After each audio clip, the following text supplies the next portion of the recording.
Isang mapayapang araw sa iyo. Welcome sa Living Word, isang pag-aaral mula sa Biblia. Pamagat ng pag-aaral: Pag-ibig na napatunayan sa krus, ang biyaya ng Diyos para sa mga hindi karapat-dapat.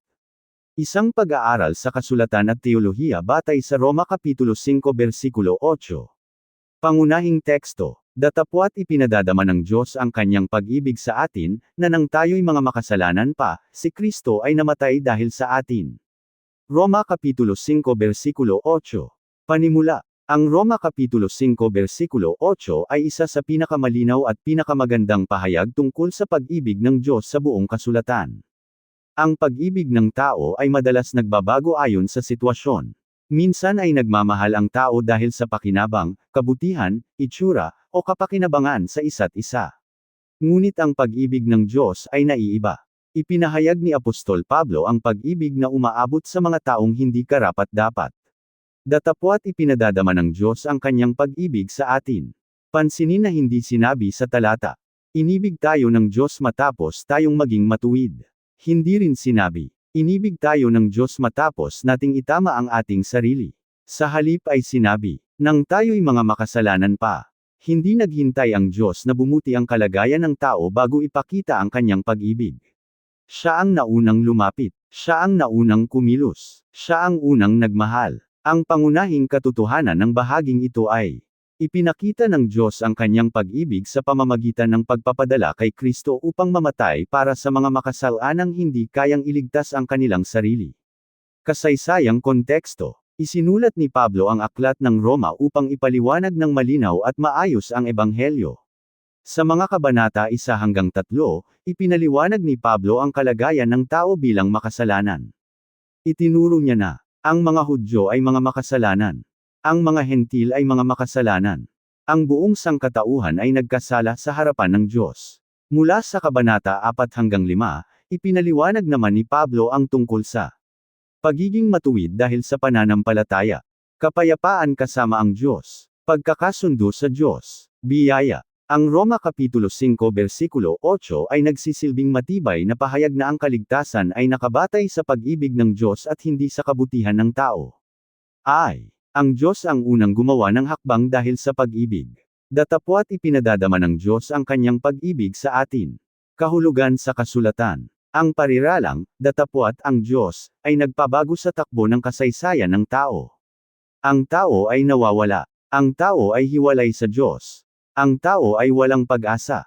Ngunit ang Diyos ay lumapit at kumilos para sa atin. Pag-aaral sa salitang Griego. Ang salitang Griegong isinaling, ipinadadama, o nagpapatunay ay synestesen. Ibig sabihin nito, ipakita ng malinaw, patunayan, ipakita sa pamamagitan ng gawa, patatagin. Itinuturo ni Pablo na ang pag-ibig ng Diyos ay hindi lamang sinabi, ito ay ipinakita ng tunay at nakikita. Kahulugan sa teolohiya. Ipinapakita nito ang turo na ang Diyos ang unang kumilos upang tayo ay maligtas. Lumapit ang Diyos sa mga makasalanan bago pa man sila lumapit sa Kanya. Unang Juan Kapitulo 4 versikulo 10. Dito'y nasa pag-ibig, hindi na tayo umibig sa Diyos, kundi Siya ang umibig sa atin. Halimbawa sa buhay. Isipin ang isang batang naliligaw sa mapanganib na gubat. Hindi alam ng bata kung paano makakauwi. Ang kanyang mapagmahal na ama ay siyang maghahanap at lalapit sa kanya.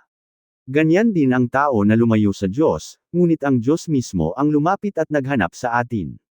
Praktikal na aplikasyon. Huwag maniwala sa maling akala na ayaw tanggapin ng Diyos ang mga taong may pagkukulang o wasak ang buhay. Ang Diyos ay lumalapit sa tao ng may biyaya. Pangunahing aral bulang. 1. Ang pag-ibig ng Diyos ang unang lumalapit sa tao. 2. Inibig tayo ng Diyos kahit tayo ay makasalanan pa. Nang tayo'y mga makasalanan pa. Kahulugan sa kasulatan. Binigyang diin ni Pablo ang tunay na kalagayan ng tao. Hindi niya tinawag ang tao na malakas sa espiritual, ganap sa kabutihan, likas na matuwid. Sa halip ay tinawag niya tayong makasalanan. Pag-aaral sa salitang Griego. Ang salitang Griegong hamartolen ay nangangahulugang ang taong hindi tumama sa layunin. Ang taong kulang sa kabutihan. Ang taong namumuhay ng labag sa kalooban ng Diyos. Kahulugan sa teolohiya. Ipinapakita nito ang katotohanang ang lahat ay nagkasala at nangangailangan ng tulong ng Diyos. Roma Kapitulo 3 versikulo 23. Sapagkat ang lahat ay nagkasala. Inibig na ng Diyos ang tao bago pa man ito magbago at mapabuti. Halimbawa sa buhay, isipin ang isang doktor na tumatanggi sa pasyente hanggat hindi ito nagiging malusog. Hindi ito makatotohanan. Ang doktor ay naririto para sa mga may sakit. Ganyan din si Kristo, dumating siya para sa mga makasalanan at hindi para sa mga taong nag-aakalang perpekto na sila. Praktikal na aplikasyon. Huwag isiping kailangan mo munang baguhin ang sarili mo o maging mabuti bago lumapit kay Kristo. Lumapit ka kung ano ka ngayon. Si Kristo ang may kakayahang magbago sa iyo. Pangunahing aral bulang. 2. Ang pag-ibig ng Diyos ay umaabot sa tao kahit nasa pinakamahina at pinakamahihirap na kalagayan pa ito.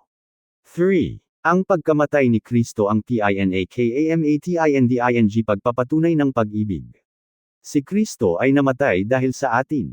Kahulugan sa kasulatan. Mula sa pagiging salita lamang, ipinakita ang pag-ibig sa pamamagitan ng gawa.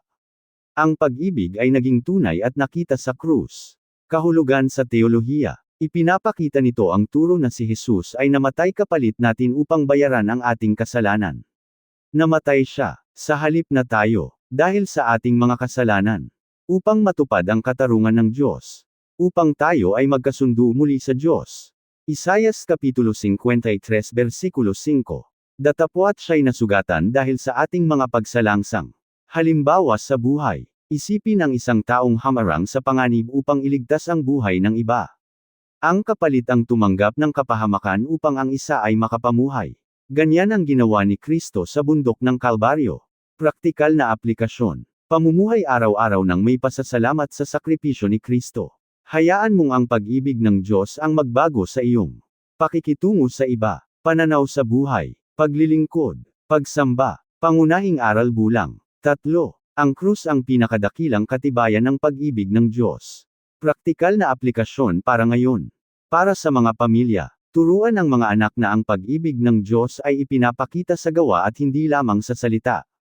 Para sa mga kabataan, huwag hanapin ang iyong halaga batay lamang sa pagtanggap ng iba. Hanapin ang iyong tunay na pagkakakilanlan sa pag-ibig ng Diyos. Para sa mga namumuno sa simbahan, ipangaral ang biyaya at katotohanan ng may katapatan. Para sa mga Kristiyano, mamuhay ng may pasasalamat at pagsunod sa Diyos. Para sa bawat mananampalataya, ibahagi ang pag-ibig ng Diyos sa iyong kapwa. Pagtatapos, itinuturo sa atin ng Roma Kapitulo 5 versikulo 8 ang tatlong dakilang katotohanan. 1. Ang Diyos ang nagpasimula ng pag-ibig. 2.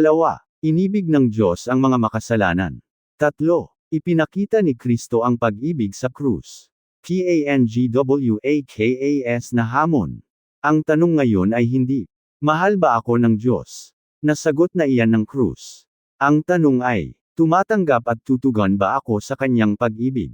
Panawagan sa puso. Marahil ay nararamdaman mo ngayon ang pagkakasala sa iyong puso. Pagkawasak ng damdamin, pagkahiya sa iyong sarili, paglayo sa Diyos. Alalahanin ito, hindi namatay si Kristo para sa mga taong perpekto. Namatay siya para sa mga makasalanan tulad mo. Halikayo, nang may pananampalataya, nang may tapat na pagsisisi, nang may buong pagpapasakop. PANGWAKAS na panalangin. Ama sa langit, salamat po sa pagpapakita ng iyong pag-ibig sa pamamagitan ni Hesukristo. Tulungan mo kaming tanggapin ang iyong biyaya at mamuhay ng may pasasalamat sa iyong sakripisyo, turuan mo kaming magmahal sa iba gaya ng pagmamahal mo sa amin. Sa pangalan ni Jesus, Amen. Pangunahing katotohanan ang krus ay patunay na ang pag-ibig ng Diyos ay mas malawak pa kaysa sa anumang pagkakamali ng tao. Amen. Maraming salamat sa pakikinig. Ako si Pastor Jeff Flores, nagsasabing sa Diyos ang lahat ng papuri.